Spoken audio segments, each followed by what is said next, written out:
नागपुर के एक छात्र को री-नीट 2026 परीक्षा के लिए अबू धाबी का परीक्षा केंद्र आवंटित होने का मामला अब नया मोड़ ले चुका है। इस घटना ने सोशल मीडिया से लेकर राजनीतिक गलियारों तक जोरदार बहस छेड़ दी थी, लेकिन अब राष्ट्रीय परीक्षा एजेंसी यानी कि एनटीए ने अपना आधिकारिक पक्ष रखते हुए दावा किया है कि परीक्षा केंद्र में बदलाव किसी तकनीकी गड़बड़ी या सिस्टम की त्रुटि के कारण नहीं, बल्कि छात्र के खुद के रजिस्टर्ड लॉगिन क्रेडेंशियल्स के जरिए किया गया था।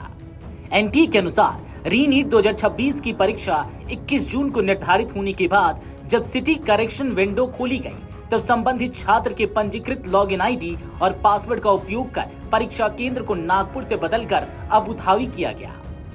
एजेंसी के डिजिटल और वेब एक्टिविटी रिकॉर्ड्स में लगातार एक ही सिंगल यूजर एक्सेस पैटर्न पाया गया, जिससे यह स्पष्ट होता है कि बदलाव छात्र के अकाउंट के माध्यम से ही किया गया था। एनटीए ने अपने रिकॉर्ड्स के आधार पर यह भी खुलासा किया है कि केवल एक बार सेंटर बदलने की प्रक्रिया ही नहीं हुई, बल्कि 2 बार यह भी जांचा गया कि परीक्षा केंद्र अबू धाबी ही दर्ज है। यानी सिस्टम में कुल 3 गतिविधियां दर्ज हैं, एक बार केंद्र परिवर्तन और 2 बार प्रीव्यू देखने की प्रक्रिया। हालांकि विवाद उस समय और बढ़ गया जब परीक्षा से महज 48 घंटे पहले यानी कि उस 19 जून की शाम को एनटीए को एक अनौपचारिक अनुरोध प्राप्त हुआ, जिसमें परीक्षा केंद्र को वापस नागपुर में बदलने की मांग की गई। एजेंसी का कहना है कि भले ही रिकॉर्ड्स के अनुसार गलती छात्र के स्तर पर हुई थी, लेकिन स्टूडेंट फर्स्ट यानी कि छात्र सर्वोपरि नीति के तहत उसने तुरंत कार्रवाई की।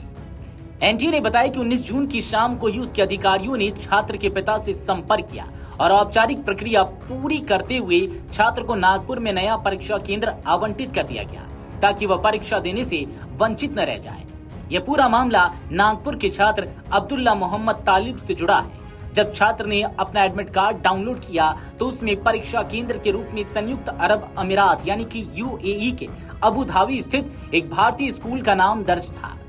छात्र के पिता डॉक्टर मोहम्मद तालिब ने दावा किया था कि उनके बेटे के पास पासपोर्ट तक नहीं और एडमिट कार्ड देकर वह सदमे में आ गया था।